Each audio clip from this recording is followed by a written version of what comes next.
Gastei R$ 45.000 no casamento do meu filho. Na festa ele disse: "Quero agradecer a minha verdadeira mãe", e apontou para a mãe da minha nora. Fiquei quieta e fiz algo que ele nunca vai esquecer. Meu nome é Marta Silva, tenho 68 anos e hoje, sentada aqui na beirada da cama no meu apartamento, ainda sinto o gosto amargo daquele sábado que mudou minha vida para sempre. Um sábado que deveria ter sido o mais feliz da minha existência, mas que se tornou o dia da minha maior humilhação. Vocês sabem como é quando a gente guarda uma dor tão profunda que parece que vai explodir por dentro? Pois é assim que me sinto há 3 meses. 3 meses desde o casamento do meu filho Luiz, 3 meses desde que descobri que 41 anos de amor incondicional podem ser apagados com uma única frase. Eu sempre soube que não era a mãe biológica do Luiz. Ele chegou na minha vida quando tinha apenas 3 anos, depois que minha irmã Sônia e meu cunhado Carlos morreram naquele acidente terrível em 1987. Mas desde o primeiro dia que ele dormiu no meu colo, chorando de saudade dos pais, eu soube que ele era meu filho. Não importava o sangue, não importava a genética. Aquele menino era meu presente de Deus. Criei ele sozinha, sem ajuda de ninguém. Meu marido Manuel havia me abandonado 2 anos antes, quando descobrimos que eu não podia ter filhos. Ele disse que não adiantava ficar com uma mulher que não podia dar continuidade à família dele. Imaginem a dor que isso foi para mim. Aos 28 anos, me vi sozinha, sem filhos, sem marido, sem perspectiva de futuro. Mas quando Luiz chegou, tudo mudou. Ele trouxe sentido para minha vida. Trabalhei como costureira, lavei roupa para fora, fiz faxina, vendi doces na rua, tudo para dar a ele o que ele precisava. Educação boa, roupas limpas, comida farta na mesa. Nunca deixei faltar nada. Lembro de noites em que ficava costurando até de madrugada para entregar um serviço no dia seguinte, só para conseguir pagar a mensalidade da escola dele. Minhas mãos ficavam inchadas, meus olhos ardiam, mas eu não parava. Porque cada real que eu ganhava era um tijolo na construção do futuro do meu filho. Luiz sempre foi carinhoso comigo. Me chamava de mãe, desde pequeno, nunca fez diferença. Quando completou 18 anos, eu chorei de orgulho vendo ele receber o diploma do ensino médio. Ele era o primeiro da família a terminar os estudos. Quando passou no vestibular para a engenharia, eu quase desmaiei de felicidade.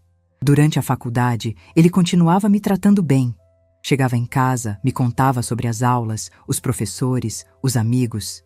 Jantávamos juntos, assistíamos televisão, conversávamos sobre tudo. Eu me sentia a mulher mais realizada do mundo. Tinha um filho maravilhoso, educado, carinhoso. Quando ele se formou, aos 24 anos, eu organizei uma festinha em casa. Convidei os vizinhos, fiz brigadeiro, beijinho, tudo com muito carinho. Ele estava bonito naquele dia, de terno emprestado, com o diploma na mão. Tirei tantas fotos que acabei com 2 filmes inteiros. Eu queria registrar cada momento daquele dia perfeito. Luiz conseguiu emprego numa empresa de construção civil. Ganhava bem, muito melhor do que eu jamais ganhei na vida. Ele sempre foi generoso comigo, me dava dinheiro para as compras, pagava as contas da casa. Eu me sentia orgulhosa de ter criado um homem tão responsável. Aos 35 anos, ele ainda morava comigo. Alguns vizinhos comentavam que ele deveria casar, constituir família, mas eu não me incomodava. Gostava de ter meu filho perto, de cuidar dele. Lavava suas roupas, preparava suas refeições, cuidava da casa. Era minha função como mãe. Até que um dia, há 6 anos, ele chegou em casa diferente. Mais animado, mais sorridente. Disse que havia conhecido uma moça na empresa, uma secretária chamada Luana. Falou dela com tanto carinho que percebi imediatamente que era paixão. Fiquei feliz por ele, claro. Todo filho merece encontrar o amor. Mas quando Luana veio jantar em casa pela primeira vez, senti algo estranho. Ela era bonita, bem vestida, educada, mas havia algo nos olhos dela quando olhava para mim. Uma frieza, uma distância que me incomodou. Durante o jantar, ela mal falou comigo. Respondia com monossílabos, sempre olhando para o relógio.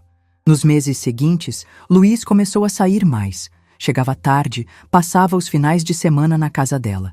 Eu entendia, claro. Ele estava apaixonado, era natural. Mas sentia que estava perdendo meu filho aos poucos.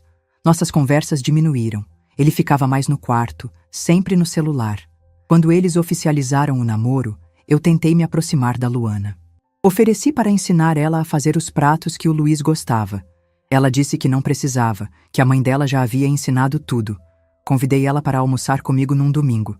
Ela inventou uma desculpa qualquer. Percebi que ela não gostava de mim, mas não entendia o porquê. Eu sempre fui educada, respeitosa, nunca me meti na vida deles. Mas era como se minha presença a incomodasse. Como se eu fosse um obstáculo entre ela e o Luiz. 3 anos depois, eles anunciaram o noivado. Eu chorei de alegria. Abracei os dois. Disse que estava muito feliz. Luana sorriu, mas era um sorriso forçado. Quando comecei a falar sobre os preparativos do casamento, ela disse que a mãe dela ia cuidar de tudo, que eu não precisava me preocupar. Mas eu queria participar. Era o casamento do meu filho. Eu tinha direito de ajudar. Ofereci uma quantia das minhas economias. 45 mil reais que eu havia juntado ao longo de anos, trabalhando duro, economizando centavo por centavo. Era praticamente tudo que eu tinha. Luana ficou surpresa com o valor. Acho que ela não esperava que uma costureira aposentada tivesse essa quantia guardada. Ela aceitou o dinheiro, mas disse que ficaria responsável por escolher tudo. O buffet, a decoração, o vestido, tudo. Eu só precisava aparecer no dia. Naquela noite, deitada na minha cama, senti uma pontada no peito. Não era dor física, era algo mais profundo. Era a sensação de que estava sendo excluída do momento mais importante da vida do meu filho. Mas tentei afastar esses pensamentos. Talvez fosse apenas nervosismo, ansiedade pelo casamento. Nos meses seguintes, Luiz ficou cada vez mais distante. Chegava em casa apenas para dormir. Não conversava mais comigo sobre os preparativos. Quando eu perguntava alguma coisa, ele dizia que a Luana estava cuidando de tudo, que eu não precisava me preocupar com nada. Uma semana antes do casamento, Luana me ligou. Disse que precisava falar comigo. Veio em casa numa quinta-feira à tarde. Estava elegante, como sempre, mas havia algo diferente no olhar dela. Algo determinado, quase cruel. Ela se sentou na minha sala e foi direta ao ponto. Disse que depois do casamento, eles iriam morar num apartamento que haviam comprado, que eu não poderia mais tratar o Luiz como se ele fosse meu filho, que ele tinha uma nova família agora e que eu precisava entender meu lugar. Fiquei chocada com aquelas palavras. Perguntei que lugar era esse. Ela respondeu que eu era apenas a tia que criou ele, não a mãe dele, que a mãe dele havia morrido e que agora ele tinha uma nova família. Disse que eu podia visitá-los de vez em quando, mas que não podia mais interferir na vida deles. Aquelas palavras me atingiram como um soco no estômago. 41 anos cuidando daquele menino e agora eu era apenas a tia que criou ele? Eu que levantei de madrugada quando ele estava doente, que trabalhei dobrado para pagar seus estudos, que abri mão da minha própria vida para dar a ele tudo o que ele precisava? Luana saiu da minha casa naquele dia, deixando claro que meu papel na vida do Luiz havia chegado ao fim, que o casamento seria apenas uma formalidade e que depois disso eu deveria me conformar com migalhas de atenção. Fiquei sentada na minha poltrona até escurecer, tentando processar tudo o que ela havia dito. Naquela noite, chorei como não chorava há anos. Não eram lágrimas de tristeza apenas, eram lágrimas de indignação. Como ela se atrevia a me dizer qual era meu lugar na vida do meu filho? Como Luiz permitia que ela falasse comigo daquela forma? Mas o pior ainda estava por vir. O pior aconteceu no sábado seguinte, no dia do casamento.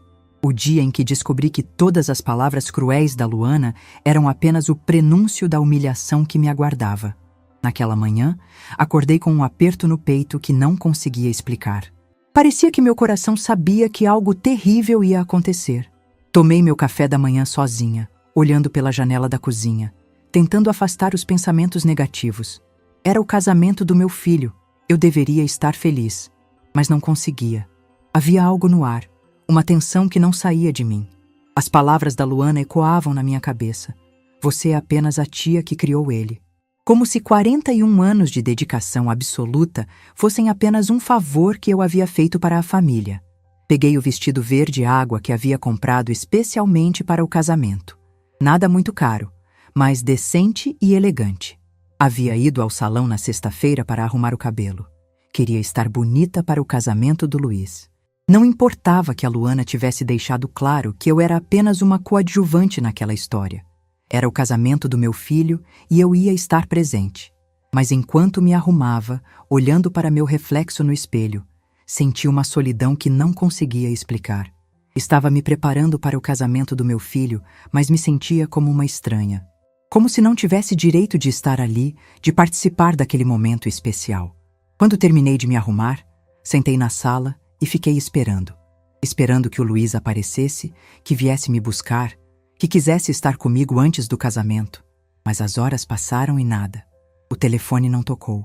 A porta não se abriu. Eu estava completamente sozinha no dia mais importante da vida do meu filho. Foi nesse momento que entendi que tudo que a Luana havia dito era verdade. Eu realmente estava sendo excluída da vida do Luiz. Não era paranoia, não era impressão minha. Era a realidade crua e dolorosa que eu havia tentado ignorar durante tanto tempo. Peguei minha bolsa, tranquei a casa e chamei um táxi. Ia para o casamento, mas já não era mais a mesma mulher que havia acordado naquela manhã. Alguma coisa havia mudado dentro de mim. Uma certeza dolorosa, mas libertadora. A certeza de que eu não era mais importante na vida do meu filho. E essa certeza, por mais dolorosa que fosse, ia me dar a força que eu precisava para enfrentar tudo o que estava por vir. O dia do casamento amanheceu ensolarado, daqueles dias que parecem abençoados por Deus. Acordei às 5 da manhã, como sempre faço, mas dessa vez com um friozinho na barriga que não conseguia explicar. Era o casamento do meu filho, o dia que eu havia sonhado durante tantos anos. Preparei meu café, sentei na cozinha e fiquei olhando pela janela, imaginando como seria aquele dia especial. Mas havia algo diferente naquela manhã. Uma sensação estranha, como se meu coração soubesse de algo que minha mente ainda não havia processado. Tentei afastar esses pensamentos negativos. Era o casamento do Luiz, eu deveria estar radiante de felicidade. A cerimônia seria às 4 da tarde numa igreja no centro de Sorocaba. Uma igreja grande e bonita, que a família da Luana frequentava. Eu nunca tinha entrado lá, mas Luiz me disse que era linda, que eles haviam escolhido com carinho. Fiquei feliz por ele ter uma cerimônia religiosa. Sempre o criei com valores cristãos.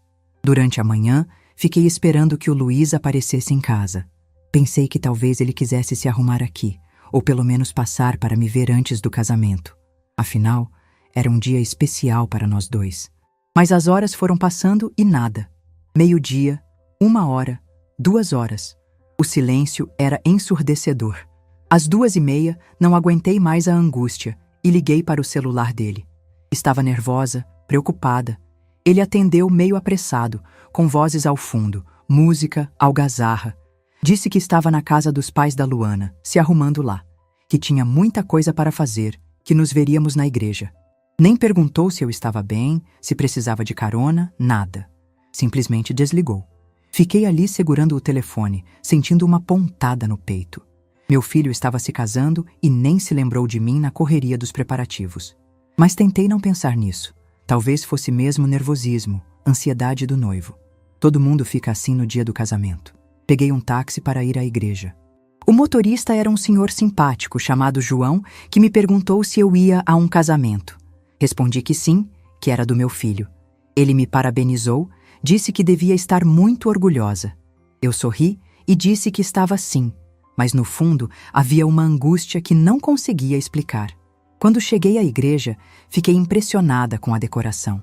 Flores por toda parte, arranjos lindos, tudo muito elegante. A família da Luana realmente tinha dinheiro e bom gosto. Eu me senti pequena no meio daquele luxo todo, mas tentei manter a postura. Parte daquele dinheiro era meu, dos meus 45 mil reais.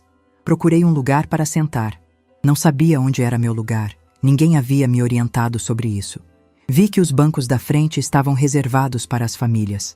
Do lado direito estava escrito Família da Noiva. Do lado esquerdo, Família do Noivo. Fiquei confusa por um momento, mas me dirigi para o lado esquerdo. Quando cheguei lá, uma moça jovem que estava organizando os convidados me perguntou quem eu era. Respondi que era a mãe do Luiz. Ela me olhou de cima a baixo, Consultou uma lista que tinha na mão e disse que eu deveria sentar mais atrás, que os primeiros bancos eram para a família mais próxima. Senti meu rosto esquentar de vergonha. Como assim mais atrás? Eu era a mãe do noivo, não havia ninguém mais próximo do que eu, mas não quis fazer escândalo. Aceitei me sentar no quarto banco, atrás de pessoas que nem conhecia, pessoas que provavelmente tinham menos importância na vida do Luiz do que eu. Enquanto esperava a cerimônia começar, observei a igreja se enchendo. Muita gente elegante, bem vestida, conversando animadamente. Eu me sentia deslocada no meio daquele povo todo. Não conhecia ninguém. Ninguém veio falar comigo. Era como se eu fosse uma estranha no casamento do meu próprio filho. Do meu lugar, conseguia ver a primeira fileira do lado esquerdo. Lá estavam os padrinhos do Luiz, alguns primos distantes que eu mal conhecia, colegas de trabalho dele. Pessoas que conheciam meu filho há poucos anos estavam sentadas no lugar de honra, enquanto eu, que o criei desde os 3 anos, estava relegada às fileiras de trás. Quando a cerimônia começou, meu coração disparou. Primeiro entrou o Luiz, lindo de smoking, caminhando ao lado do pai da Luana. Eu queria chorar de orgulho vendo ele ali, tão elegante, tão maduro. Meu menino havia se tornado um homem de verdade. Mas doía ver que ele não estava acompanhado por mim, sua mãe, mas sim pelo sogro. Depois entrou a Luana, belíssima no vestido de noiva. Parecia uma princesa. Ela vinha no braço do pai, sorrindo, radiante. Quando passou por mim, nem me olhou. Seus olhos estavam fixos no Luiz, como se ele fosse a única pessoa na igreja, como se eu fosse invisível. A cerimônia foi linda. O padre falou sobre amor, sobre família, sobre compromisso. Eu chorei durante os votos, vendo meu filho prometendo amar a Luana para sempre. Era o momento mais emocionante da minha vida. Estava vendo meu filho ser feliz, realizando o sonho dele. Mas havia uma amargura misturada à emoção. Eu estava assistindo aquele momento de longe, como uma espectadora. Não tinha participado dos preparativos, não tinha tido voz ativa nas decisões. Era apenas uma convidada no casamento do filho que eu havia criado. Quando eles se beijaram, selando a união, eu aplaudia com lágrimas nos olhos. Meu filho estava casado, tinha encontrado o amor da vida dele. Apesar de todas as dificuldades com a Luana, eu estava genuinamente feliz por ele. Esse era o momento que eu havia esperado durante tantos anos. Na saída da igreja, tentei me aproximar dos noivos para cumprimentá-los. Mas havia uma multidão de pessoas, todo mundo querendo falar com eles, tirar fotos. Consegui chegar perto do Luiz e dei um abraço nele. Ele me abraçou de volta, mas rapidamente, quase com pressa. Disse que ele estava lindo, que eu estava muito orgulhosa. Ele sorriu e disse obrigado, mas já estava olhando para outras pessoas. Tentei falar com a Luana, cumprimentá-la, desejar felicidades. Ela me agradeceu friamente, sem calor, sem emoção. Nem me chamou de sogra como deveria. A festa seria num buffet, do outro lado da cidade. Novamente peguei um táxi, dessa vez com o coração mais apertado. Sentia que estava sendo apenas uma convidada qualquer no casamento do meu filho. Não tinha participado dos preparativos, não tinha lugar de honra na cerimônia, não tinha ninguém para conversar. Quando cheguei ao buffet, fiquei novamente impressionada com o luxo. Decoração sofisticada, mesas lindas, flores por toda parte. Devia ter custado uma fortuna. Parte daquele dinheiro era meu, dos meus 45 mil reais que eu havia dado para ajudar. Mas ninguém sabia disso. Ninguém me dava crédito por isso. Procurei minha mesa. Novamente, não sabia onde sentar. Encontrei uma funcionária do buffet e perguntei onde era meu lugar. Ela consultou uma lista e me levou para uma mesa no fundo do salão. Mesa número 12. Longe da mesa dos noivos, longe da mesa das famílias importantes. Sentei numa mesa com pessoas que não conhecia. Uns primos distantes da Luana, alguns colegas de trabalho do Luiz, pessoas que eram basicamente estranhos para mim. Tentei puxar conversa, mas era difícil. Eu me sentia perdida, deslocada, não tinha nada em comum com aquelas pessoas. Durante o jantar, observei a mesa dos noivos. Mesa número 1, bem no centro do salão. Lá estavam o Luiz e a Luana, radiantes, conversando animadamente com as famílias. Os pais da Luana estavam ao lado deles, rindo, brindando, participando de cada momento. Eu queria estar lá, participando daquele momento especial, mas estava longe, quase invisível. Vi quando o pai da Luana se levantou e fez um brinde emocionado. Vi quando a mãe da Luana abraçou o Luiz como se ele fosse seu próprio filho. Vi quando eles tiraram fotos, sempre os 4 juntos. A nova família.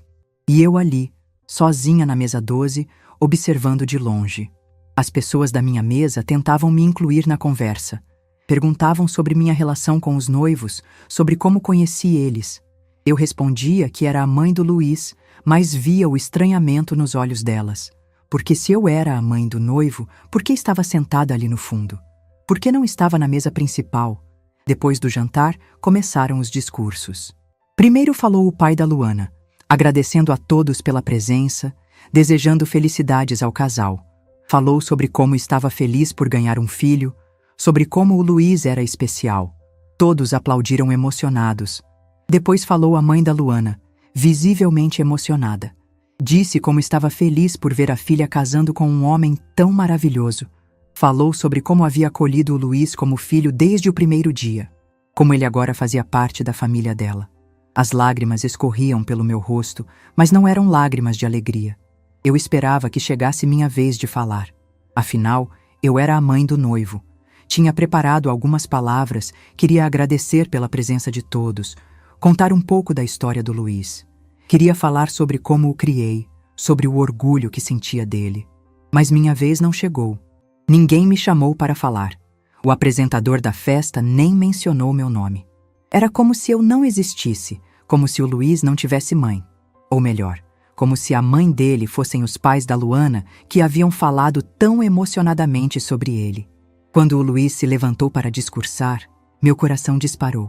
Finalmente ele ia falar de mim, ia me agradecer por tudo que fiz por ele. Ia contar para todos como eu o criei, como me dediquei a ele, como abri mão da minha vida para dar a ele tudo o que ele precisava. Ele começou agradecendo a todos pela presença. Falou sobre o amor que sentia pela Luana, sobre como estava feliz por ter encontrado ela. Depois começou a falar sobre gratidão, sobre as pessoas que foram importantes na vida dele. Meu coração estava batendo tão forte que achei que todo mundo ia ouvir. Chegou a hora, eu pensava. Ele vai falar de mim agora. Vai contar para todos como fui importante na vida dele. Vai me chamar para a frente, me abraçar, me agradecer publicamente. Mas então ele disse as palavras que destroçaram minha alma para sempre. Palavras que ainda ecoam na minha cabeça, 3 meses depois. Palavras que mudaram minha vida completamente e me fizeram entender que eu havia sido uma tola durante 41 anos. Mas então ele disse as palavras que destroçaram minha alma. Quero agradecer especialmente a minha verdadeira mãe, que sempre esteve ao meu lado, que me acolheu como filho desde o primeiro dia, que me deu todo o amor que eu precisava. E apontou diretamente para a mãe da Luana. O mundo desabou ao meu redor. Eu que o criei desde os 3 anos, que abri mão de tudo por ele, que trabalhei dia e noite para dar a ele uma vida digna, fui completamente apagada. A mãe da Luana, que só o conhecia há 6 anos, era a verdadeira mãe dele. 41 anos de amor incondicional foram jogados no lixo com uma única frase. Senti todas as pessoas me olhando. Algumas com pena, outras com curiosidade mórbida, outras fingindo que não haviam ouvido. O silêncio que se seguiu àquelas palavras foi ensurdecedor. Eu estava sendo humilhada publicamente, no casamento do meu próprio filho. 41 anos de amor incondicional, apagados com uma única frase. Mas eu não chorei. Não fiz escândalo. Não me levantei para protestar. Fiquei ali sentada com a cabeça erguida, fingindo que não tinha ouvido aquilo. Por dentro, algo morreu. A mãe devotada, a mulher que vivia para o filho, a Marta que sempre perdoava tudo, morreu naquele momento. O que nasceu no lugar foi algo que eu não conhecia. Uma frieza, uma determinação, uma certeza de que eu não merecia aquilo, de que ninguém merecia ser tratado daquela forma. Olhei para o Luiz no altar, abraçando a mãe da Luana como se ela fosse realmente a pessoa mais importante da vida dele, e senti algo que nunca havia sentido antes por meu filho: desprezo. A festa continuou como se nada tivesse acontecido. As pessoas voltaram a conversar, a rir, a brindar. Alguns vizinhos que me conheciam me olhavam com constrangimento, mas ninguém veio falar comigo. Ninguém questionou o que havia acontecido. Todos simplesmente fingiram que era normal uma mãe ser completamente ignorada no casamento do próprio filho. Sentada naquela mesa no fundo do salão, comecei a fazer cálculos mentais. 45 mil reais. Era o que eu havia dado para aquele casamento. Todo o meu dinheiro, todas as minhas economias de uma vida inteira. Para bancar a festa onde fui humilhada publicamente. A ironia era tão amarga que quase conseguia sentir o gosto na boca. Durante o resto da festa, observei meu filho. Ele dançou a valsa com a Luana, depois dançou com a mãe dela. Uma dança emocionante, onde ele a girava carinhosamente, onde ela chorava de alegria. A dança que deveria ter sido comigo. O momento que eu havia sonhado durante anos, vendo ele dançar com sua mãe no casamento. Ninguém me convidou para dançar. Ninguém veio conversar comigo.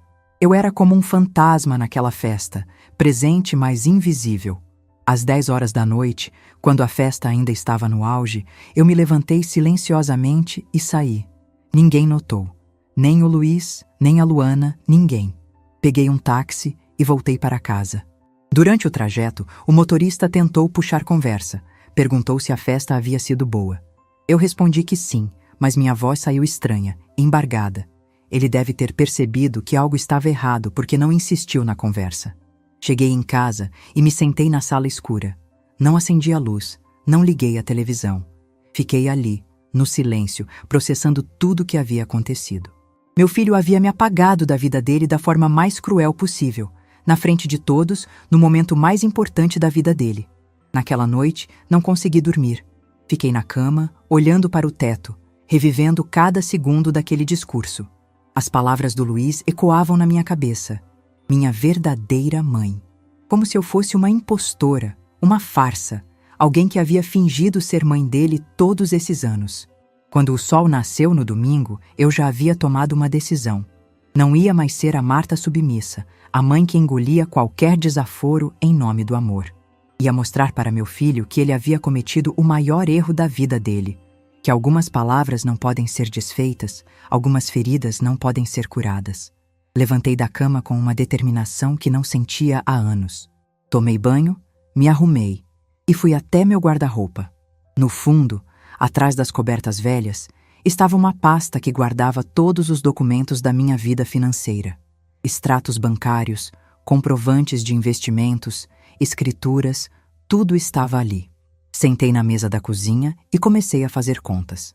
Além dos 45 mil reais que havia dado para o casamento, eu tinha mais dinheiro guardado. Muito mais do que o Luiz imaginava. Uma herança que eu tinha recebido. Tudo que eu havia juntado era pensando no Luiz. Para deixar para ele quando eu morresse, para ajudá-lo se ele precisasse, para garantir que ele tivesse segurança financeira. Mas agora, depois daquela humilhação, eu não queria mais deixar um centavo para ele. Na segunda-feira de manhã, fui ao banco. Retirei todos os meus investimentos, transferi todo o dinheiro para uma conta nova que abri apenas no meu nome. Depois fui ao cartório e ao advogado. Queria fazer um testamento novo, excluindo completamente o Luiz da minha herança. Dr. Henrique, o advogado que me atendeu, ficou surpreso com minha decisão. Disse que era algo muito drástico, que eu deveria pensar melhor. Mas eu estava decidida. Expliquei o que havia acontecido no casamento, como fui humilhada publicamente. Ele balançou a cabeça com indignação e disse que ia fazer o que eu estava pedindo. Mas fazer um testamento excluindo o Luiz não era suficiente. Eu queria fazer algo mais, algo que realmente mostrasse para ele o valor que eu tinha. Foi então que tive uma ideia que mudaria tudo. Procurei informações sobre ONGs que ajudavam mães solteiras, mulheres abandonadas, idosas em situação de vulnerabilidade. Queria criar uma fundação, usar meu dinheiro para ajudar mulheres como eu. Mulheres que haviam dado tudo de si pela família e foram jogadas de lado. Conversei com vários advogados especializados em direito civil. Eles me explicaram como funcionava a criação de uma fundação, quais eram os procedimentos legais. Era complexo, mas eu estava determinada. Ia usar minha herança para fazer a diferença na vida de outras mulheres. Enquanto resolvia essas questões legais, comecei a pensar na minha própria vida. Eu tinha 68 anos, saúde boa, dinheiro suficiente para viver confortavelmente. Por que eu tinha que ficar naquela casa, naquela cidade, cercada de lembranças dolorosas? Foi quando lembrei da minha prima Conceição, que morava em Balneário Camboriú. Ela sempre me convidava para visitá-la, dizia que eu ia gostar do clima da praia, das pessoas. Talvez fosse hora de aceitar o convite. Talvez fosse hora de recomeçar em outro lugar. Liguei para Conceição e contei tudo o que havia acontecido. Ela ficou indignada, xingou o Luiz de tudo quanto foi nome, disse que eu deveria processá-lo por abandono de idoso. Mas eu não queria processá-lo. Não queria vingança, não queria drama. Queria apenas que ele entendesse que eu não era mais a Marta submissa que ele conhecia. Conceição me convidou para morar com ela. Disse que tinha um apartamento grande, que ficaríamos muito bem juntas. A ideia me animou. Seria um recomeço completo, longe de tudo que me lembrava da vida antiga. Uma semana depois do casamento, o Luiz apareceu em casa. Chegou sorrindo, com uma mala na mão, achando que tudo estava normal. Disse que havia voltado da lua de mel, que queria me contar tudo sobre a viagem. Como se nada tivesse acontecido. Como se aquela humilhação pública tivesse sido apenas fruto da minha imaginação. Ele se sentou na sala, pegou o álbum de fotos da lua de mel e começou a me mostrar. Fotos dele e da Luana em Cancún, sorrindo, felizes, vivendo o melhor momento da vida deles. Eu olhei as fotos educadamente, mas meu coração estava frio. Não sentia mais a alegria de antes ao vê-lo feliz. Quando ele terminou de mostrar as fotos, perguntou como eu estava, se havia sentido falta dele. Respondi que estava bem, que não havia problema nenhum. Ele ficou surpreso com minha frieza, mas não pareceu se importar muito. Disse que a Luana queria me convidar para jantar na casa nova deles no final de semana. Foi nesse momento que eu decidi contar para ele sobre minhas decisões. Disse que não ia poder jantar com eles porque estava me mudando, que havia decidido ir morar em Balneário Camboriú com minha prima, que a casa ficaria fechada por enquanto. Luiz ficou chocado. Perguntou por que eu estava tomando essa decisão, se era por causa de alguma coisa que ele havia feito. A inocência da pergunta me irritou profundamente. Ele realmente não entendia a gravidade do que havia acontecido no casamento. Expliquei friamente sobre o discurso dele, sobre como me senti humilhada, sobre como ele havia me apagado da vida dele.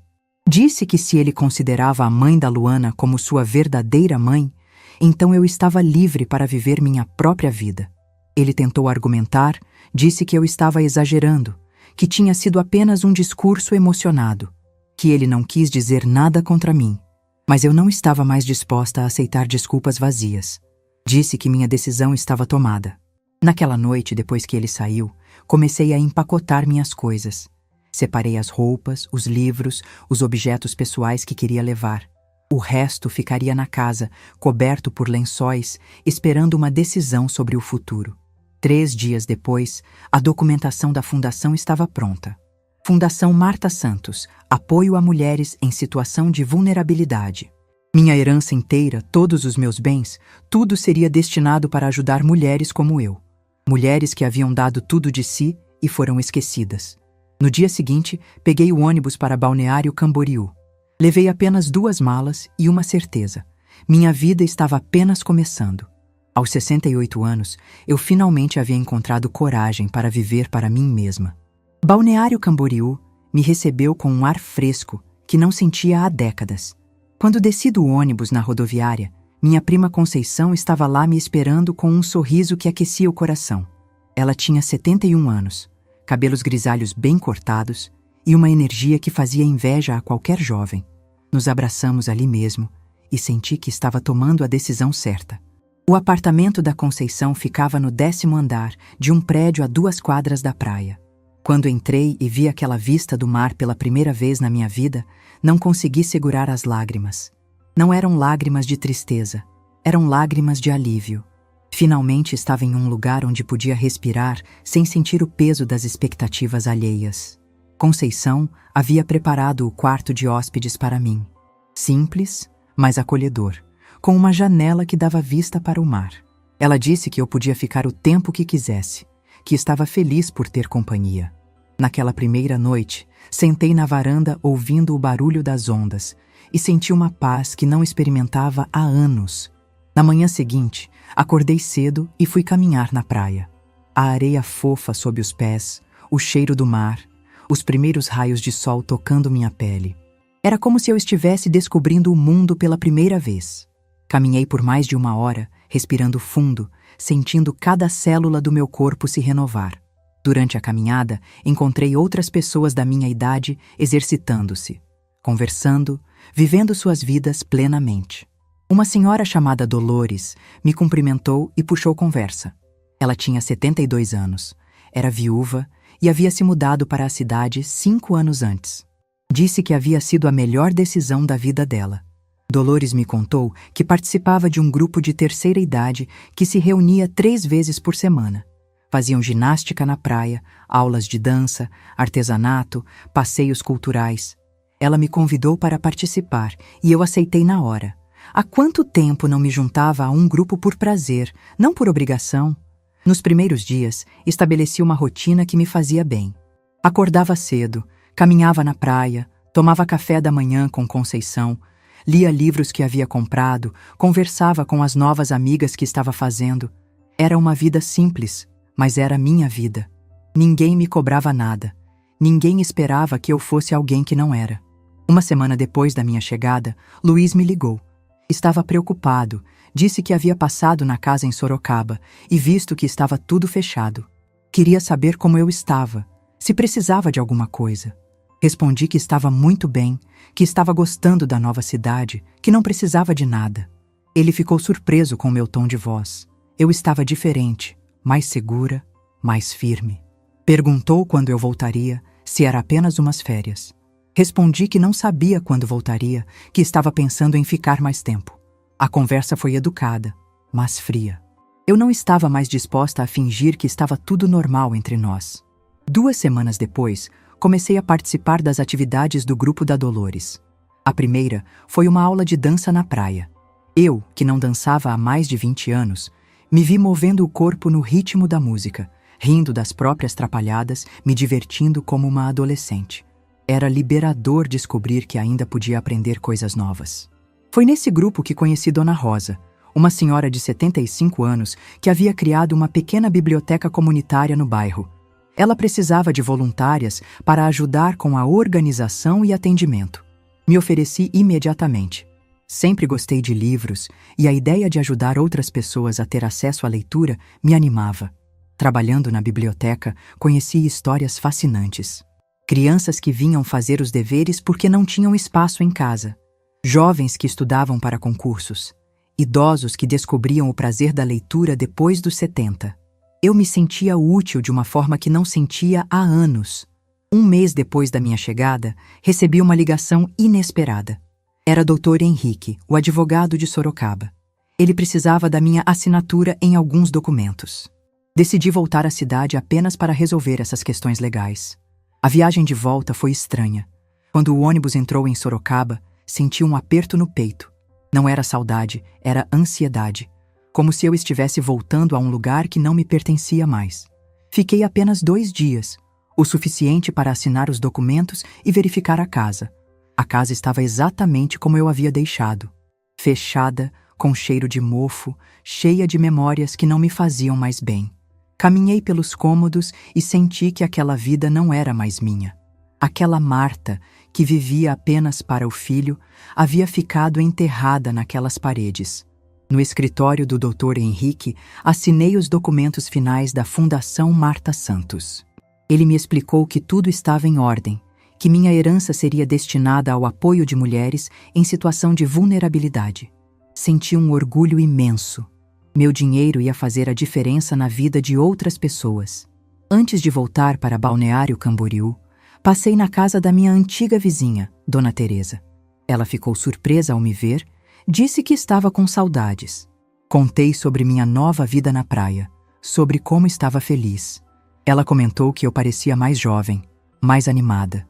Dona Teresa me contou que Luiz havia passado lá algumas vezes, perguntando sobre mim. Dizia que estava preocupado, que não entendia por que eu havia tomado aquela decisão. Ela disse que tentou explicar para ele sobre a humilhação do casamento, mas ele insistia que eu estava exagerando. De volta a Balneário Camboriú, mergulhei de cabeça na nova rotina. Além do trabalho na biblioteca, comecei a participar de um coral para a terceira idade. Descobri que tinha uma voz razoável e que adorava cantar. Há quanto tempo não fazia algo só por prazer? Conceição estava feliz com minha transformação. Disse que eu havia chegado como uma pessoa e estava me tornando outra. Mais alegre, mais decidida, mais dona de mim mesma. Ela tinha razão. Pela primeira vez na vida, eu estava vivendo para mim. 3 meses depois da mudança, decidi que queria meu próprio espaço. Por mais que Conceição fosse maravilhosa, eu queria ter minha casa, minhas coisas, minha independência total.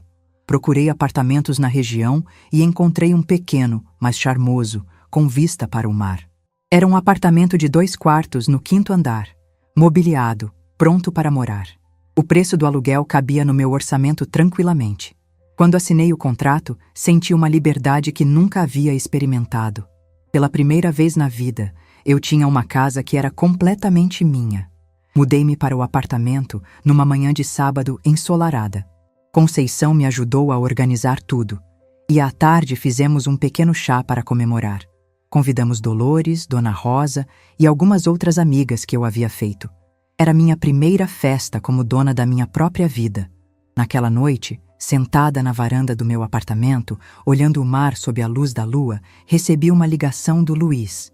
Ele estava diferente, mais sério.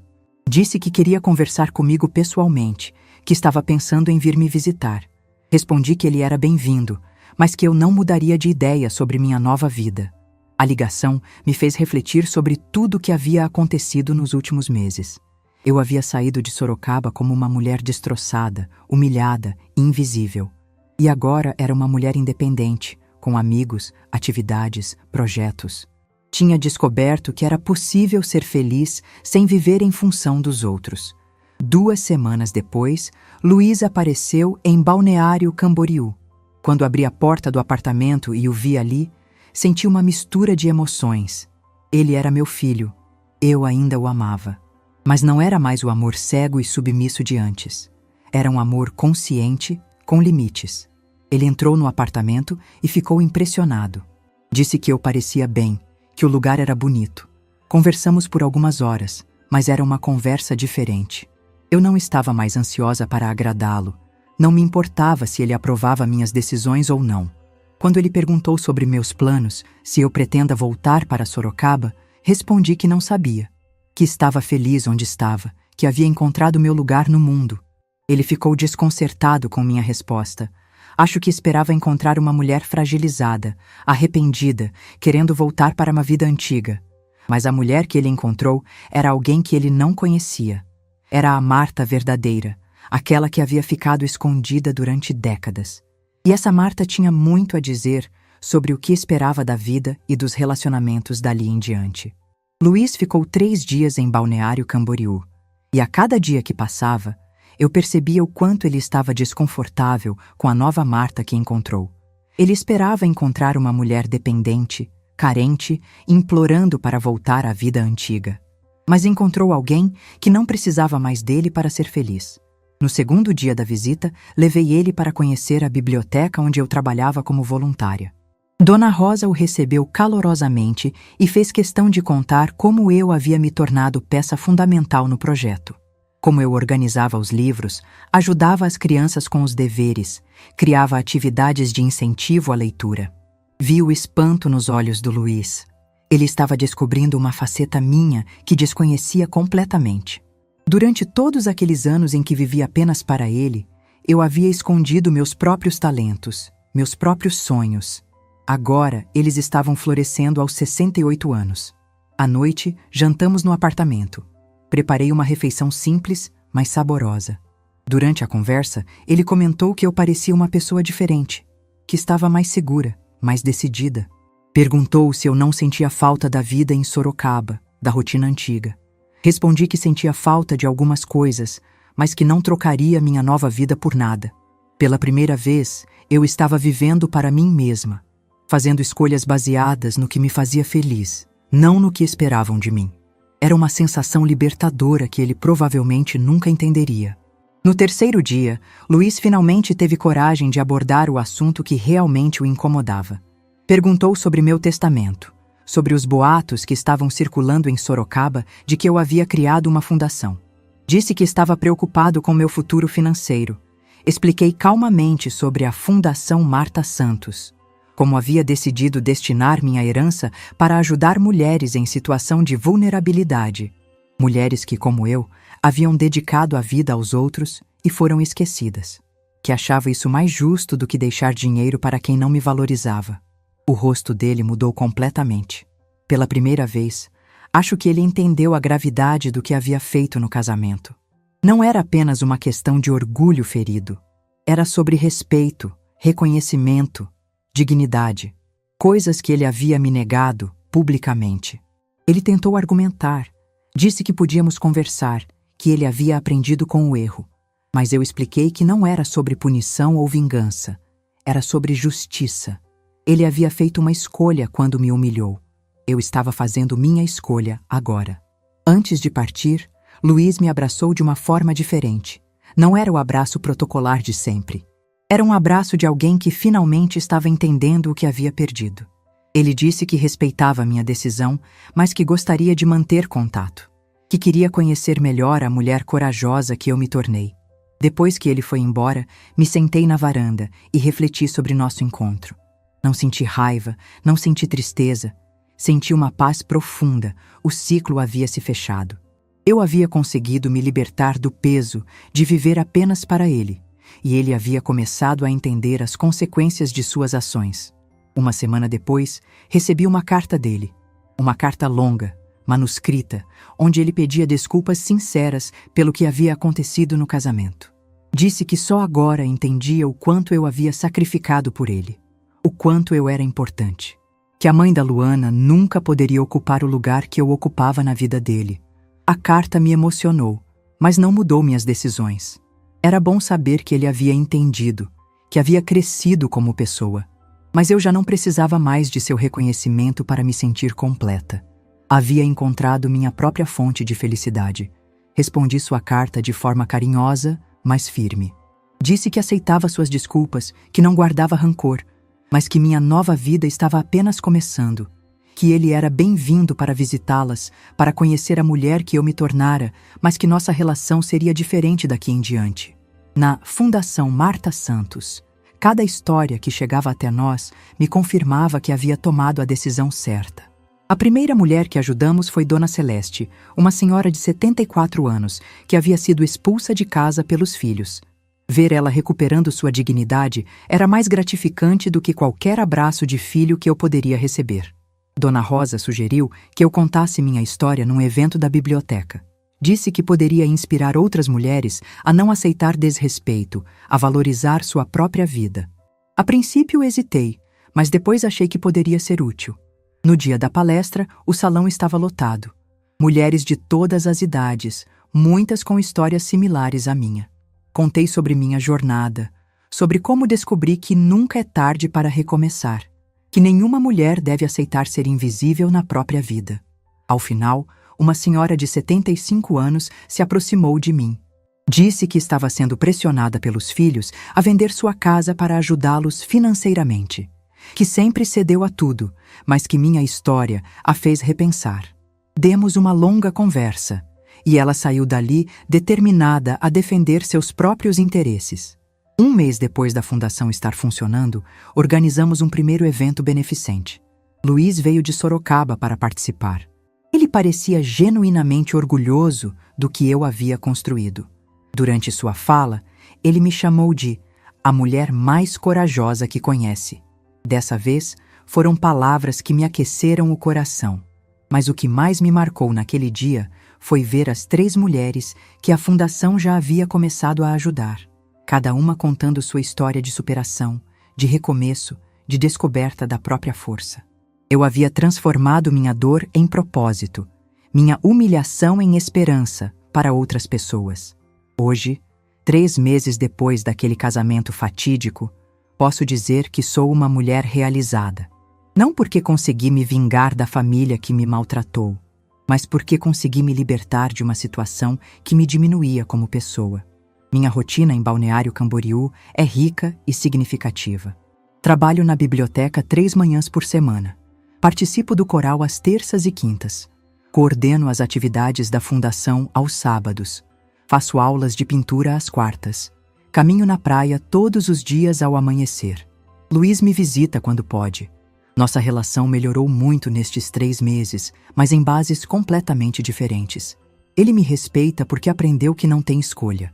Eu não sou mais a mãe desesperada por migalhas de afeto.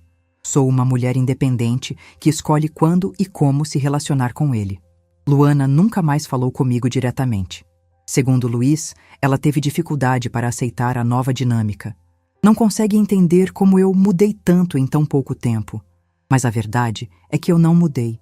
Eu apenas voltei a ser quem sempre fui por baixo de décadas de submissão. Às vezes, quando estou sentada na varanda do meu apartamento, olhando o mar sob a luz do pôr do sol, penso em como a vida pode dar voltas inesperadas em apenas 3 meses. Aquele discurso humilhante no casamento não foi o fim da minha história. Foi o começo de uma nova vida. O silêncio daquele dia no casamento, quando meu filho me humilhou publicamente, foi o silêncio mais poderoso da minha vida. Foi o silêncio de uma mulher que finalmente havia encontrado sua força. E essa força, uma vez descoberta, transformou não apenas minha vida, mas a vida de dezenas de outras mulheres. Se você é uma mulher que está lendo esta história e se reconhece nela, saiba que nunca é tarde para recuperar sua dignidade. Nunca é tarde para exigir respeito. Nunca é tarde para escolher sua própria felicidade. Sua vida vale muito mais do que as migalhas de atenção que talvez estejam lhe oferecendo. Hoje, com meus 68 anos, tenho projetos para o futuro. Quero expandir a fundação para outras cidades. Quero escrever um livro sobre minha experiência. Quero viajar para lugares que sempre sonhei conhecer. Tenho uma lista de sonhos que estava guardada numa gaveta da alma. E agora estou realizando um por um. Meu nome é Marta Santos Silva. Durante 68 anos, fui apenas a mãe do Luiz. Hoje sou Marta, uma mulher completa, independente, que escolheu viver sua própria vida. E posso garantir, esta é a melhor versão de mim mesma que já conheci. O silêncio que guardar naquele dia de humilhação se transformou na minha maior força. E essa força me levou a descobrir que a felicidade não está em ser indispensável para os outros. Está em ser importante para si mesma. E isso ninguém pode tirar de mim jamais. Se essa história tocou seu coração, deixe seu like, se inscreva no canal e comente aqui embaixo. No meu lugar, o que você faria? Sua mensagem pode iluminar o dia de alguém.